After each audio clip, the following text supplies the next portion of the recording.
they can. Great. So thank you everybody for joining us today. Happy International Women's Day and welcome to this ORIMS event. My name is Anne Hildreth. My pronouns are she, he, her, and hers. I'm the Director of Diversity, Equity and Inclusion for ORIMS and also a client consultant, now part-time, semi-retired for HSB Canada. And I do want to thank them for supporting my volunteer work. Before we start today, I'd like to honor and acknowledge the land and territory upon which we live and work. A land acknowledgement remains a way to express one's gratitude to the Indigenous peoples for being stewards of the land that we live and work on, and is an important step in reconciliation. For thousands of years, this land has been the traditional land of many nations, including the Mississaugas of the Credit, the Anishinaabe, the Chippewa, and the Haudenosaunee, and the Wendat peoples, and is now home to many diverse First Nations, Inuit, Métis peoples from across Turtle Island. We are grateful to have the opportunity to live and work here. Do take some time to reflect, to research and understand the land upon which you live and work and enjoy today. So it's International Women's Day, which is a global day celebrating the social, economic, cultural, and political achievements of women, and has occurred, I was surprised at this, since 1911. Of course, it was founded in Scandinavian countries that tend to be more progressive, Denmark, etc. The day marks a call to action for accelerating women's equality. This year's theme is Embrace Equity, and you've probably seen all over LinkedIn today and maybe with your own company's internal web celebrations and posts about embracing equity. It's not just something we post about and just talk about one day. It's not just something we say. It's not just something we write about. It's something we need to think about. No, value and embrace is what we believe in unconditionally. Equity means creating an inclusive world. We can all challenge and should challenge gender stereotypes, call out discrimination, be allies, draw attention to bias, and seek out inclusion and belonging. I'm very honored and delighted to welcome our esteemed panel guests today. All inspiring, awesome women leaders, and I know they will inspire you all. Shari Dodsworth, welcome. She's phoning in from a conference. She's multitasking from Tucson. She is the Senior Vice President for Northbridge Insurance, responsible for Ontario, Atlantic, and Western region for Northbridge, driving profitable growth, managing the distribution and broker value strategies for the organization, and supporting a winning service culture. Throughout the past 12 years, Shari has held executive roles in both underwriting, ops, and distribution. Shari's broad experience in commercial underwriting and distribution has given her a deep understanding of the Canadian insurance marketplace, and she is well known and respected by Northbridge's exclusive broker partners. She holds a Bachelor of Commerce from U of T and is a fellow CIP.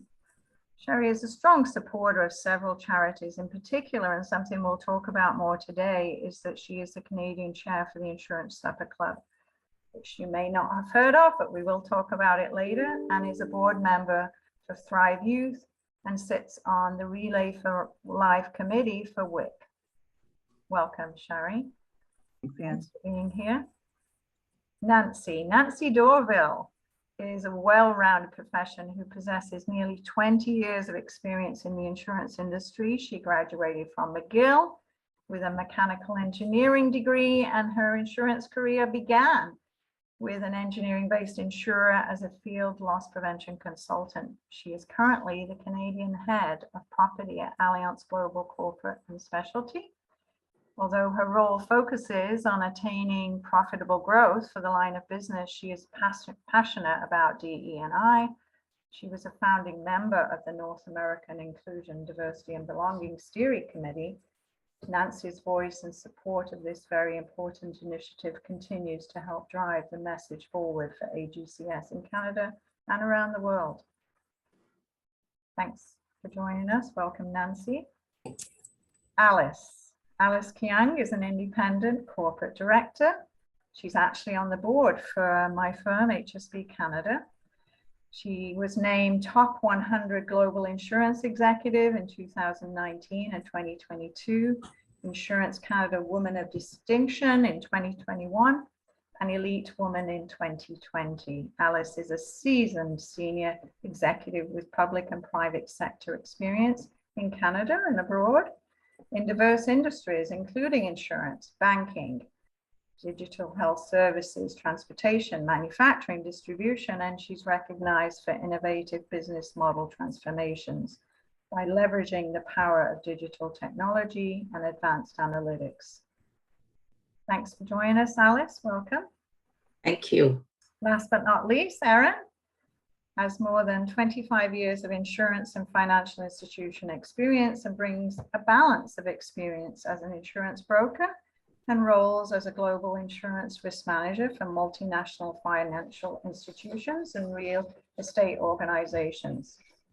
Erin's diverse industry experience was achieved by establishing and running the global insurance risk management team at Manulife and John Hancock, US counterpart, creating and leading the risk managed and large account practice for JLT Canada, including and leading the national real estate practice for Marsh, and managing the oil and gas-based Calgary branch at Aon. The last 4 years before her current role as president of Willis, Erin had held the role of senior director, corporate insurance risk management at RBC. She's a long-standing supporter and contributor to the Canadian risk management community, leading several portfolios on the board, and was the president of ORIMS in 2007-2008. Welcome, Erin. I'm so glad to have you here for all of you. Thank you very much. Thank you, Anne. So I did want to let everybody know that we will have time for Q&A. We'll try and squeeze in 10 or 15 minutes at the end. So please be prepared for that. So let's dive into it.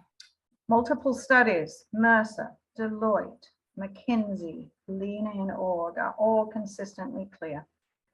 Companies where women are well represented in senior leadership and the executive on the board have improved profits and increased their share value. We're also aware we have a long way to go to achieve anything close to equity.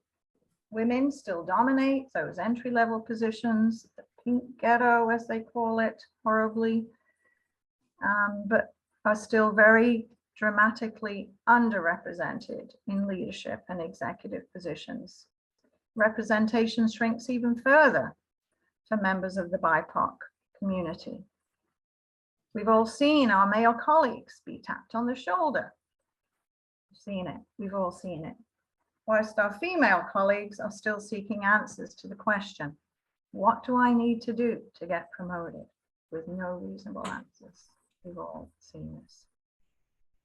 So I'll start with some questions for our ladies. You're all very successful women.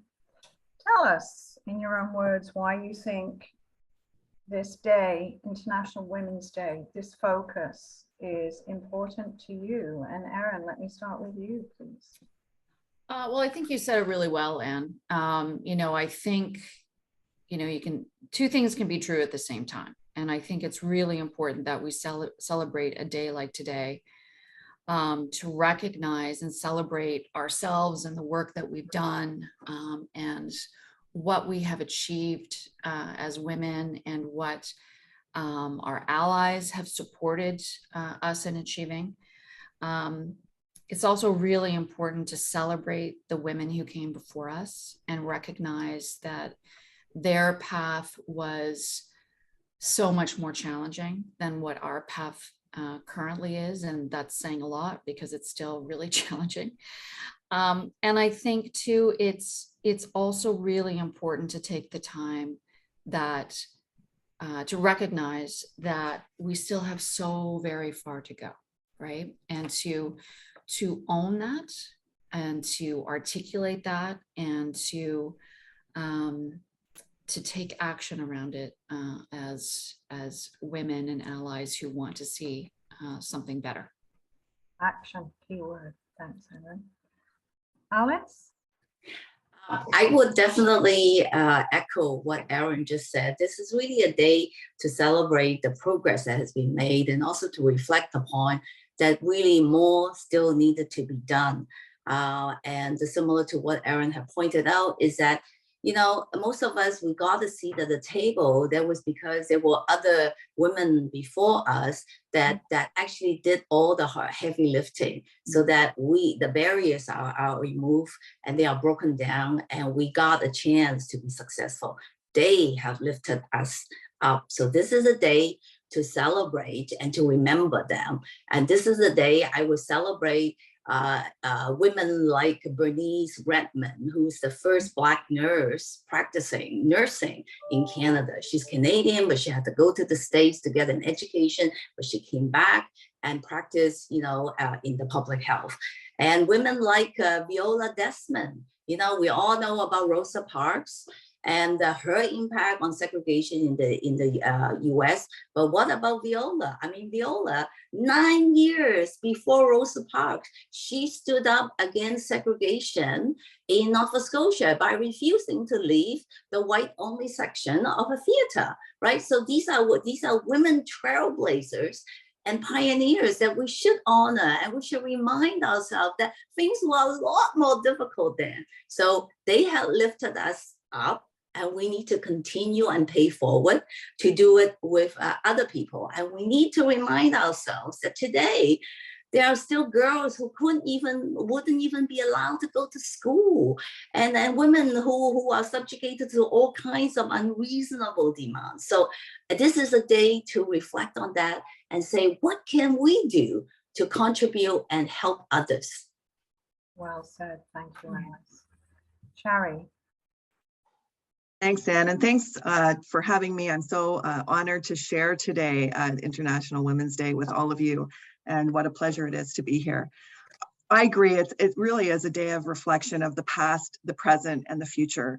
And you know, when I'm so thankful, and Alice, you said it so well about all the women that have come before us, and men who paved the way for us and to where we are today. You know, I think about women in my own life that have impacted me personally, and my grandmother, who was a nurse, and you know, she hid her marriage to my grandfather for many years, because as soon as you're married as a nurse, when she was a nurse, she couldn't work anymore, and she had to stay in her home. So you just think about how far we've come, and I can reflect on that.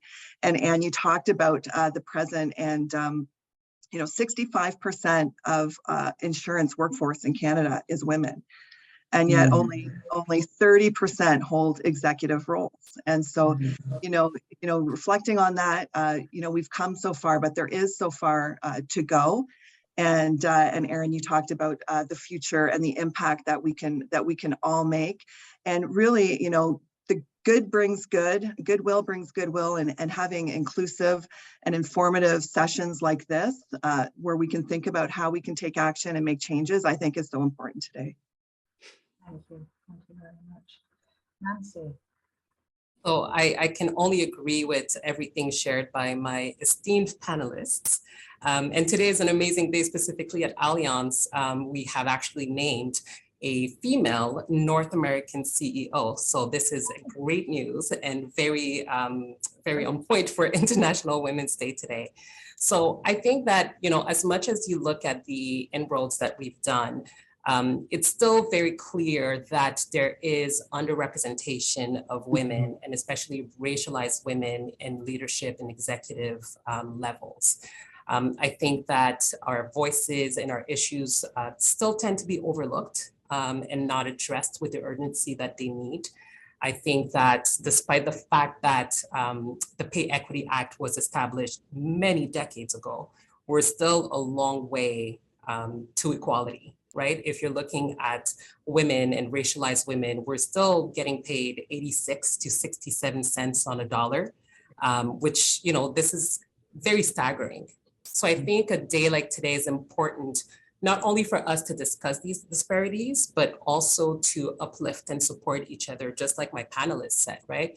It's a day where we can celebrate our accomplishments and really provide each other with tools on how to further our career and just, be in a better position than we were. So using some of the benefits that our predecessors forged for us and also paving the way for the ladies that are coming after us.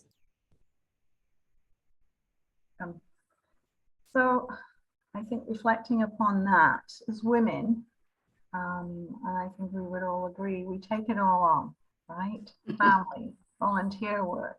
We get involved in RDI committees. We're passionate about supporting, the teams.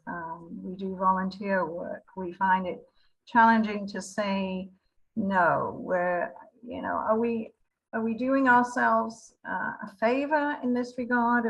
Are we devoting enough time to the big picture, to our own career goals? Do we define our career goals and ask for those promotions? And I think it's very interesting how, how we work very differently. I think we tend to be more collaborative. We tend to have more empathy. There are a lot of skills that we have, but I'm not sure if we focus enough on our career goals and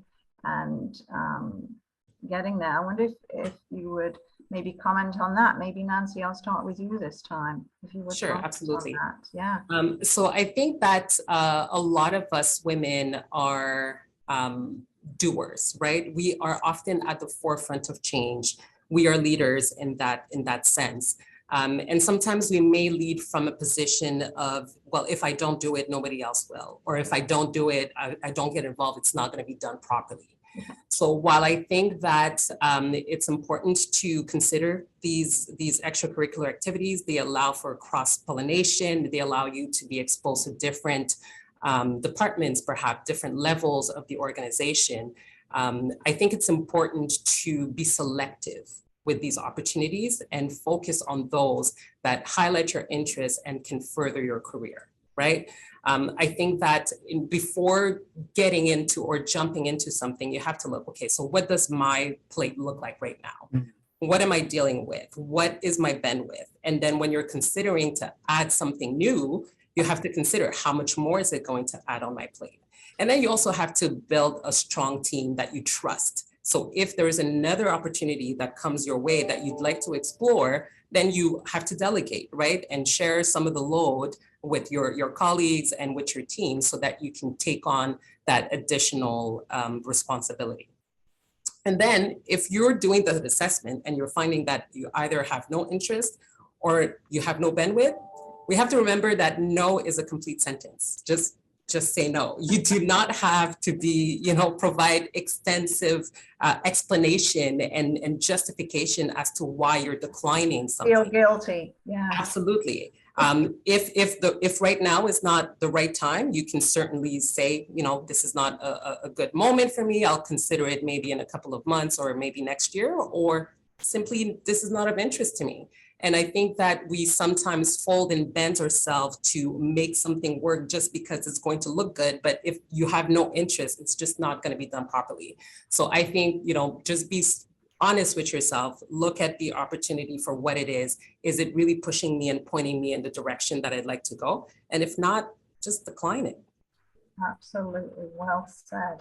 I hope you listen to that advice as well. I try. I know you do. Erin? Yeah, I think Nancy really, really well said. I'll use an analogy that is probably overused, but I think it's so appropriate. And it is the one of the oxygen mask, right? And when you're in a plane and the oxygen mask, and you put it on yourself first, and then you help others. And you ask the question, and around, are we doing ourselves a disservice? I think we are if we're not intentional, right? And for everything that Nancy has just said, it starts with taking a step back and taking the time and owning what it is you want your career and your life to look like. Mm-hmm. And then taking those intentional actions to get yourself somewhere. it's not to say that you can't say yes to things that don't necessarily nicely and neatly align to whatever. I mean, you're allowed to have some malleability around it. But I do think, certainly I can speak from my own perspective, beginning of my career was very much saying yes to absolutely everything. Partly because I thought I should, which is generally a really bad reason to do something. But part of it is I just didn't have clarity in terms of what it was I really wanted and the direction that I wanted to head.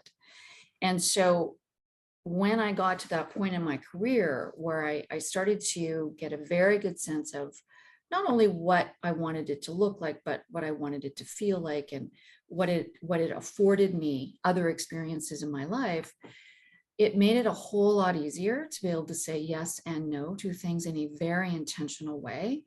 And the intention was around what could I contribute, or how could I grow from this opportunity, rather than, what will people think of me, or, someone will think that I'm a great person because I said yes to this. And I think that comes with time, with experience. And I also think, it comes with permission from hearing it from someone else. And that's a big part of the reason why we have days like today, and we participate in these sorts of conversations.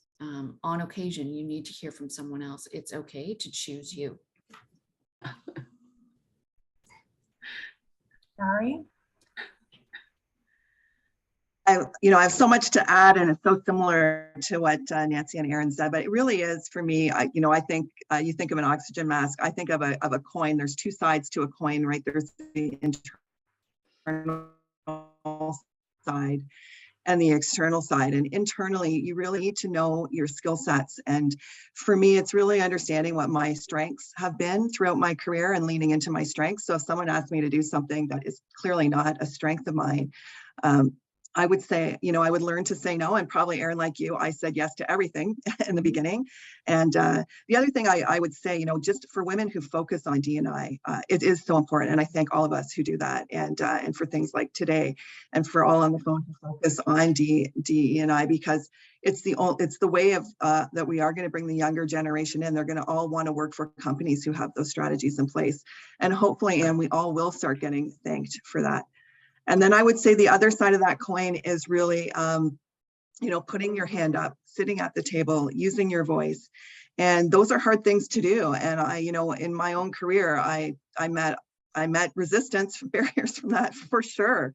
And it's just, having the confidence just to keep going, and a lot of self-forgiveness. Like, I know that a lot of us strive for perfection, and we look around and we see what everyone else is doing. And, sometimes 80% is okay, and allowing yourself that forgiveness to just move on and not carry all that burden that I think we all carry a lot of burden to be a perfectionist for sure.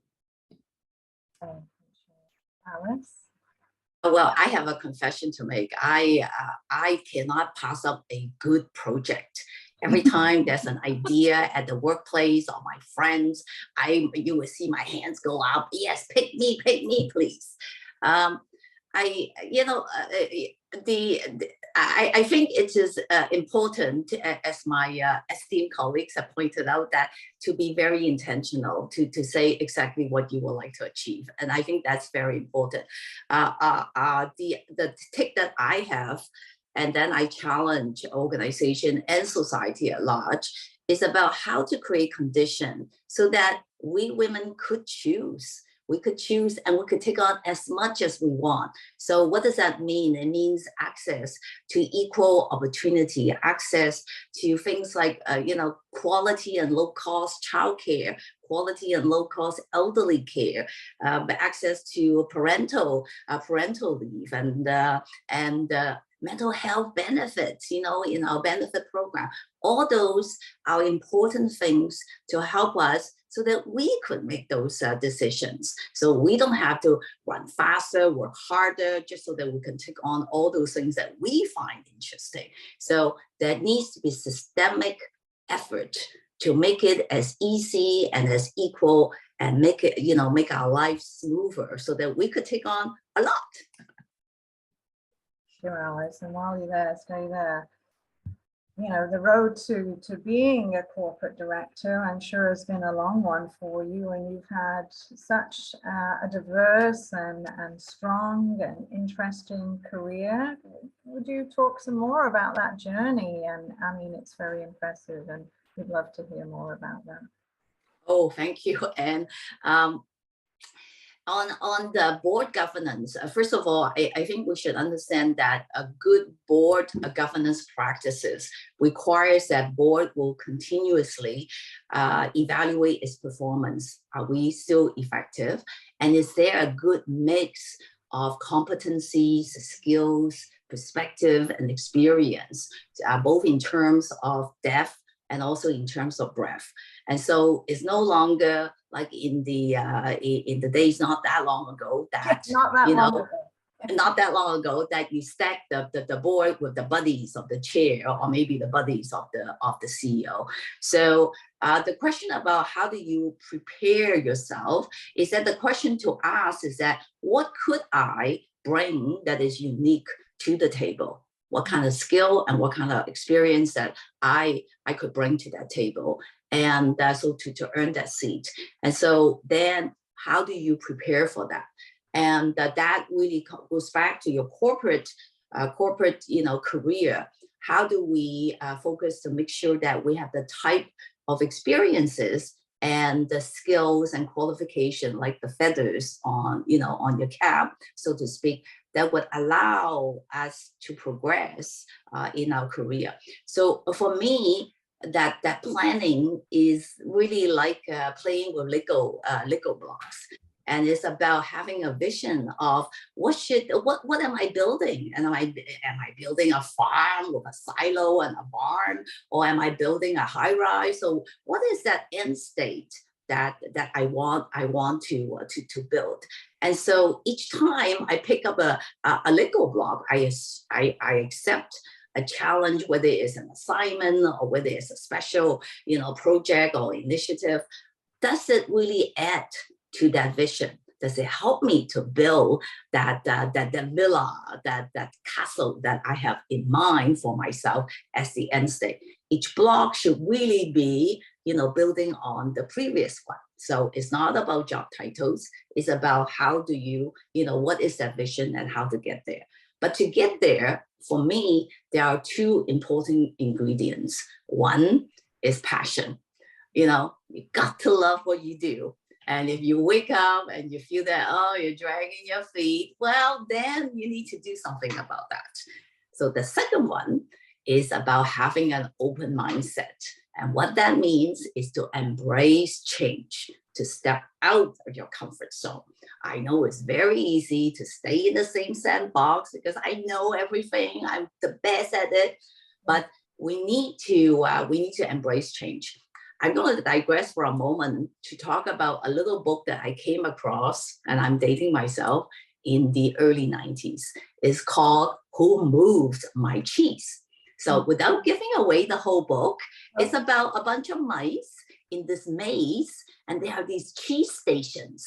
So the whole thing is that, I reach a cheese station, there's a big block of cheese. I would just be very comfortable and feed on the cheese. Or the message is, do you want to do that and wait till the cheese ran out? Or do you want to start planning so that you always know your next move and the move after that? Well, you don't have to go the extreme and explore the whole maze, but the question is up to you, your personality, and how you're going to plan for it. So this is about making sure that you can read the writings on the wall and doing the plan and anticipate change and embrace it, because every challenge, there is a set of opportunities, because there are big blocks of cheese waiting for you. So that will be my suggestion about career planning. I've got to look that up now. Who moved my cheese? It literally takes 15 minutes to finish the book. Yeah. Fantastic. Thanks, Sally. Erin, you've had a very varied and progressive career as well, from broking and involved in ORIMS, where you've added so much value. You've been on the risk management side. So change does not appear, or transformation, or moving away from the block of cheese has not No, been your challenge. So, you've been brave and taken on those challenges. Speak to us about your journey. happy to. So, Alice mentioned what is really a great read, and she talked about one end of the spectrum being exploring the entire maze, and I love exploring the entire maze. And there are a couple of reasons, or a couple of thoughts that I wanted to share. For those who don't know, I grew up in a military family, and with a dad who was very career focused. And so we moved around literally, except for one posting, every 2 years until I was in grade 10. So it's kind of bred in the bone. Change is bred in the bone for me. I was that kid in kindergarten. I've told this story before. My whole routine growing up was first recess, I would sit and I'd watch the kids on the playground and figure out who I wanted to be my best friend. So who was the most fun? And then at lunch, I would go up, even as a 5-year-old, and put up my hand and say, "Hi, I'm Erin Magilton. Why don't we be best friends?" Oh, And I always had a best friend by the end of the day. So, love that. change was just something that I grew up with, became very, very comfortable with it. But I think also from a professional standpoint, my examples growing up, mostly in my father, but also in my young, earlier career, were men, largely, almost exclusively, who made big moves. They either moved to different countries or different cities, or they moved from one organization to another to take on or create a new opportunity for themselves. So that was the model that was set for me. And because I have a skill set in navigating change, it seemed like a logical fit for me. It isn't necessarily for everyone, but it certainly was for me. The second point that I think is really important, and Alice mentioned this, is I got really comfortable with discomfort. So every single role that I would take scared the heck out of me. And I'm using heck because we're on a public platform. It really scared me. And I knew generally that meant that I was probably making the right move for me. The first time it's really scary, but I built up some competence around doing those scary things, and competency leads to confidence. So there have been many times in my career where I have willingly put myself in a situation where I'm like, I have no idea how I'm ever going to do this. And I think back to some of those other really much more scary things. And I'm like, oh, I did that. And I was, only 32 and only had 5 years of experience. Of course I can do this. And anytime I get asked for advice, young women, young men, that's the number one piece of advice that I give people is look for things that make you feel really uncomfortable. They should be aligned to your values. It should be an intentional thing that's leading you to either growth or the next step. But look for things that make you uncomfortable and then jump all the way in.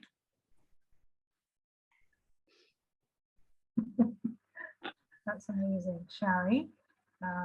You built a stellar career again, senior executive, and tons of volunteer work. I'd love you to talk some more, and we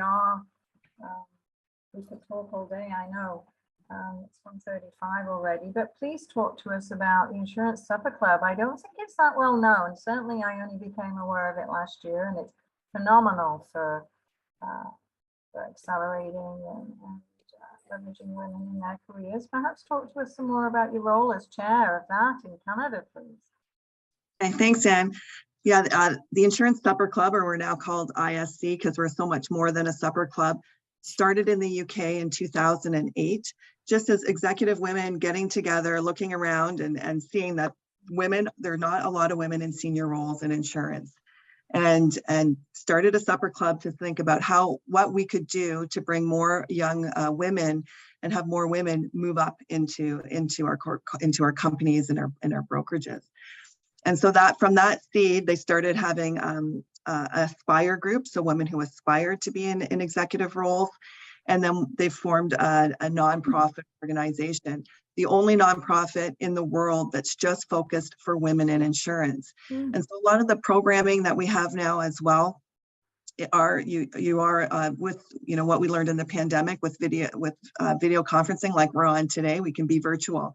Now we can be virtual with women right around the globe. And so there's a lot of ambassadors for ISC, a lot of women in Canada, like Heather Masterson, Ellen Moore, Lynn Oldfield, Jodie Kaufman-Davis were over, and they were in a lot of events over in the UK, and in 2018 started bringing that same concept here to Canada, starting off very simply having suppers, connecting with women, aspiring women who would like to be an executive role. And we found that there was such a need and such a high attendance to a lot of these events. And they were just by word of mouth, so that it wasn't as inclusive as we wanted. We want it to be bigger, and we want everyone to have access to the Insurance Supper Club, or to ISC Group, as we're now called today. I was so inspired by the work that they do.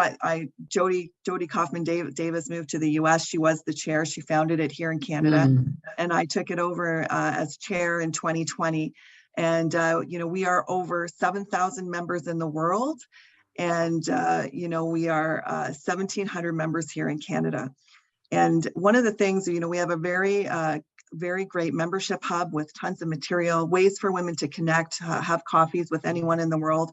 And so there is a membership fee for organizations to join, but any woman in insurance now can join as a general member to have access to the membership hub and to some virtual events and to gain access to a lot of what we do.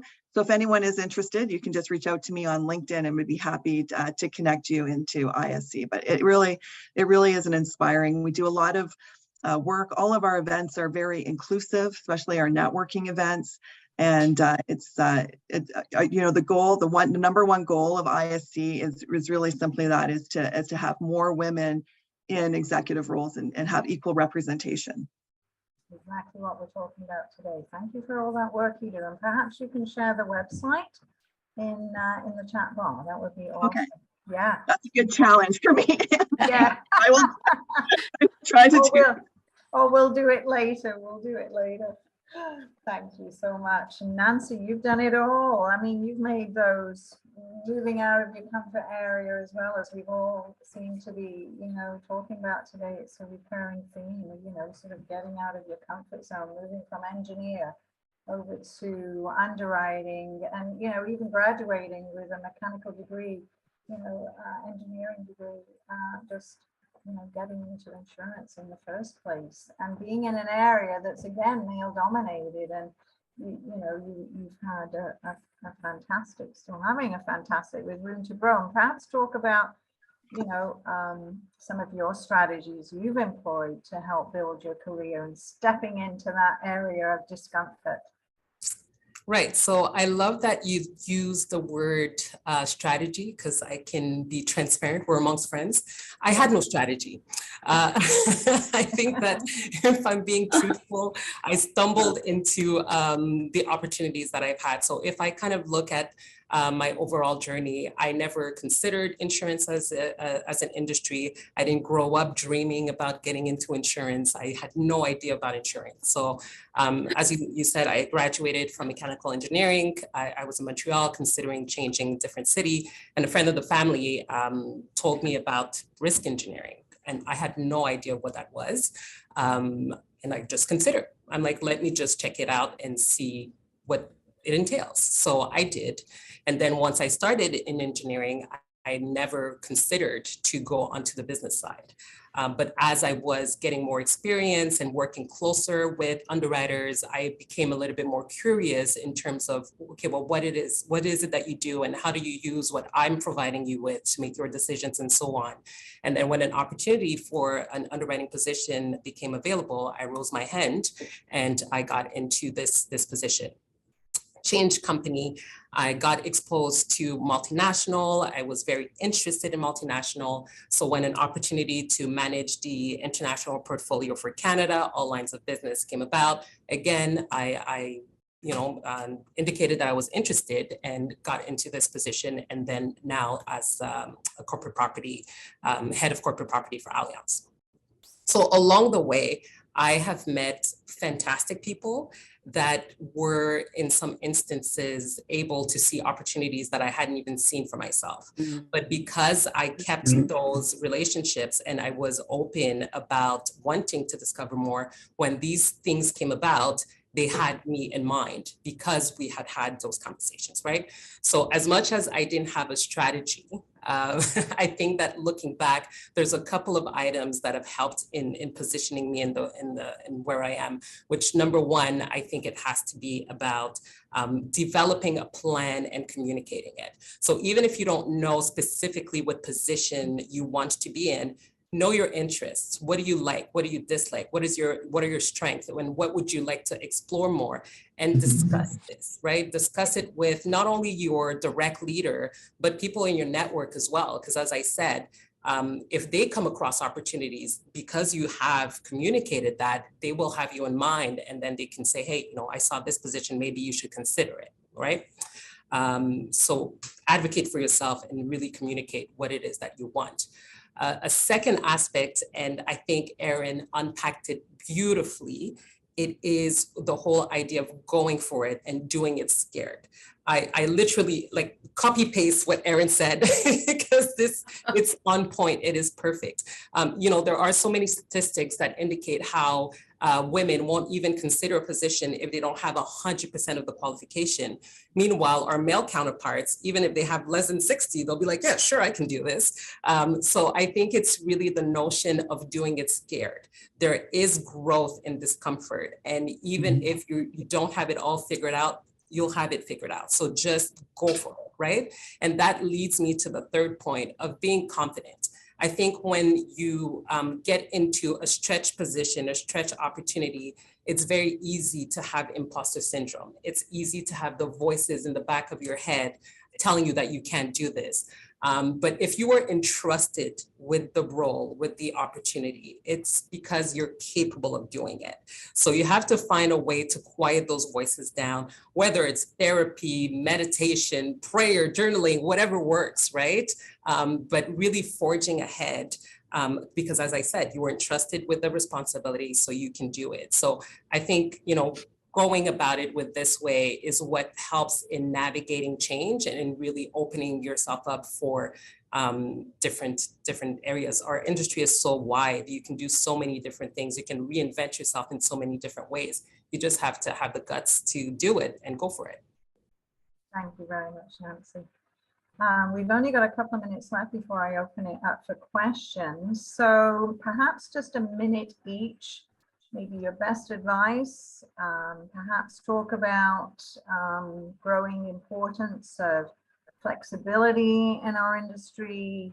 Has the pandemic moved us forward, taken us back? We don't want to lose what we've gained. I think there's been a silver lining, that flexibility.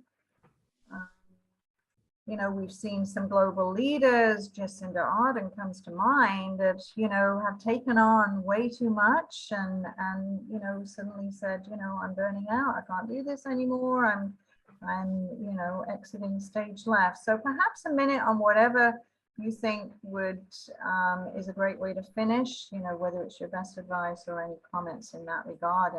And Nancy, perhaps I'll start with you this time. Yeah, please. Burnout is real, right? The challenge of taking on too many things can have direct repercussion, not just on your professional life, but on your personal life. So that's where self-care becomes imperative. It's not something to put on the back burner. It's a priority. Self-care is not selfish. There are so many downsides of not properly taking care of yourself that you have to look at this, right? And the other thing, we've touched on it during our conversation, but be selective about what you're choosing to embark on. because you can't do it all. And you have to find this magic balance. You know, during our call, we talked about balance, and none of us really know what that truly is. But you have to be very selfish with your resources, with your time, and really devote it to things that bring value to you and that are aligned with your interests. And everything else, as I said, no is a complete sentence, and just move on to focus on what matters to you. Shari? Yeah, Nancy, agree with you. Balance is so important, and we need to take care of ourselves. For me, it's really one, I would say, back to that, you know, that life of perfection and trying to get everything done. It's okay, you know, not to have your laundry done every day, or, you know, it's okay, your house is a bit messy, and like, you know, forgive yourself a little bit for that. But I, you know, also make sure that you are surrounding yourself with people that really inspire you, and make sure that you take the time to do that. I personally love to hike, and I do a lot of hiking, and I love to hike with my sister, and I make sure I do that every week. And it's, you know, those are the kinds of things you really need to invest in. And you know, and when it comes down to it, you know, you need to ask for help, and it's okay to ask for help. And really, especially since the pandemic, I think a lot of us for sure, it's just taking on too much, and we, you know, burnout is the real thing. I agree with you. Great advice, great advice. Alice, you're nodding your head then. You Well no. said. Yeah, well said, Nancy and Sherry. I agree with you 100%. But maybe I'm just going to steal a couple of points that the two of you have already mentioned. My advice to the folks who are attending today's session, apart from celebrating, you know, your achievement, is two things. Number one is that it's okay, as Nancy had pointed out, from time to time, even the most successful ones, we have self-doubt. Oh my God, I don't belong here. You know, I'm an imposter. They're gonna find out that I'm an imposter. So it's okay. You will get overwhelmed from time to time, but don't pull yourself out of the race so soon, because you'd be surprised. Other people who did less, who had less qualification, are sticking it, you know, to stick on the journey. So don't pull yourself out. I always believe that there's nothing, you know, some crazy ranting with close friends and a good cry with good friends in your tribe, you know, would not fix. So the second thing is coming back to the tribe and your network. That's your safe space. Make sure you build yourself one. You know, it can't just be working and then go home and then work some more. Find time to build that network, because you need a safe space for yourself. And I would say find allies, you know, and find advocates and sponsors. Get yourself as many mentors as possible, because you want others to help you to be successful. And that will be my last words to the audience. Advice. Thank you, Alice. Erin? So I'm going to change tack just a little bit, but it's kind of following on the theme. You know, I think it's incredibly important to be brave about saying what it is you want. Don't be shy about being ambitious. In 2023, there is still negativity associated with being an ambitious, quote unquote, ambitious woman. And people won't know how to support you. Those opportunities, to Nancy's, I think everyone said it, to Alice and Sherry and Nancy's point, people won't know where to support you if you're not clear in terms of what it is that you're looking for. And even if you don't have the specifics, to say, I want to do some form of X in my career, you have to own that. To Alice's point, because that's still something that's very challenging for many of us still to do, surround yourself with people who support you. Surround yourself with a team, a network, a tribe who will hype you up on those days when you're like, I don't know how I can tell someone that I want to do X. Call them and they will set you straight in terms of how you're going to do it. Call one of us. If you don't know how to have that conversation, call one of us, because all of us would help you communicate that. Thank you. Fantastic advice for everybody. Thank you. I'm going to I know we have a few minutes. I'm gonna just go over to some of the questions that are coming up and also some of the questions that we had in advance. So, panelists, I'd like to hear about the panelists' journey, career path to their leadership and how they broke through the glass ceiling. I'm pretty confident we've talked about all of that and balancing. We've all sort of said there is no balance, you know, you have to juggle and figure it out, and you do have to take care of yourself. I think that's we've addressed that question. Biggest challenge. What's been your biggest challenge? I like that question. What has been your biggest challenge that you've overcome? I know we talked about you know, getting into areas of discomfort, but what would you say has been your biggest challenge, Erin, that you have overcome? There are many, Anne. Any? So how do you pick just one? I think it was finding my own voice, and some people will find this hard to believe because they think I have a big voice. But I think early in my career, it was finding my voice and showing up in my career in a way that was authentic to me, right? I mentioned at the beginning of, you know, my examples were largely men. And I thought I had to show up as those men showed up, which was not authentic to me. And I think, you know, the game changed for me when I started to find my voice and started to show up in a way that was authentic to me. Anybody else want to throw in their comments? Or... I just want to piggyback on Yeah, what Erin is thank you. saying, because it speaks to me, and we've had that conversation during our call. Oftentimes, you know, there are some stereotypes of how you need to show up as a leader. You have to be cutthroat and you have to be stern, and that's simply not true. You have to show up as your full self, because it's not sustainable, right? If you're putting on an act, you can only do it for so long before you become completely miserable. And if you take some time to look at the senior leadership within most organization, and you're looking at, you know, the men on the boards, they have a wide variety of personalities, right? You'll have those that are very direct and considered more aggressive, and you have those that are kind and friendlier. So if men are afforded this wide range of personality, why would it be any different for women, right? I think that really resonated, Erin, what you said, as in terms of finding your voice and staying authentic to who you are and how you think and feel about things. I would love to. Oh, go ahead, Al. So if I may add, and it's really something that Erin has said earlier about taking on challenges.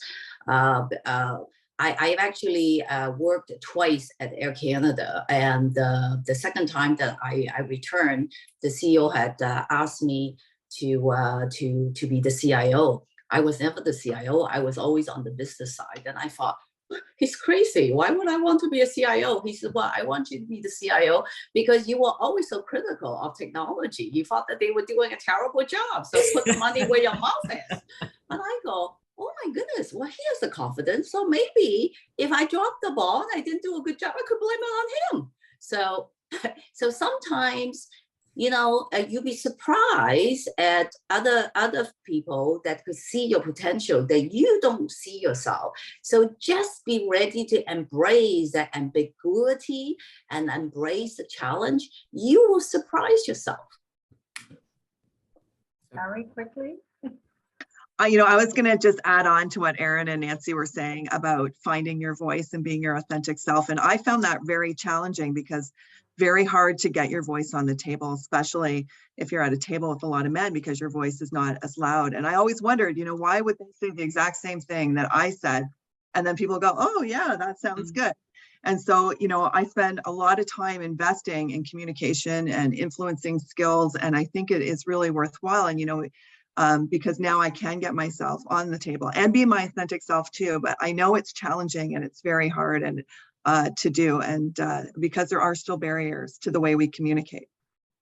Thank you. Great advice, everybody. I'd like to really express my sincere appreciation to you all, to Alice, to Erin, to Sherry, to Nancy, Thank you for sharing your views, and I've learned so much today. And I think I have many takeaways, but I'm going to get the book Who Made My Cheese? Who Moved My Cheese? Yep. And I used to have a poster on my wall that sort of said, you know, it was your comfort zone, and then there was a big arrow. You grow over here, outside of your comfort zone. And it's no is a complete sentence. That was a really good one as well. Thank you, Nancy. So thank you very much. I think we've all learned so much, and I think we can obviously carry on the conversation.